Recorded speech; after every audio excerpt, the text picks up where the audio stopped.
গরিবের রাজকন্যা। এই মনা, খেতে আয়, ভাত বেড়েছি। হ্যাঁ মা, তুমি যাও, আমি যাচ্ছি। কি হলো, মেয়েটা এরকম মন মরা হয়ে বসে আছে কেন? ওর কি কিছু হয়েছে? ও সেদিন বলছিল ওর বান্ধবী তিশাকে নাকি ওর বাবার জন্মদিনে লেডিবার সাইকেল দিয়েছে। ওর তো একটা সাইকেলের খুব দরকার, আর ওর সামনে জন্মদিন। দেখি ওর বাবাকে বলে।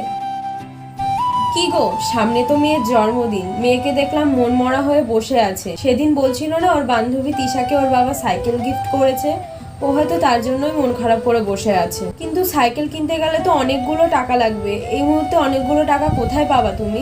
তুমি কিছু চিন্তা করো না, দেখি আমি মালিকের কাছ থেকে কিছু টাকা জোগাড় করতে পারি কিনা।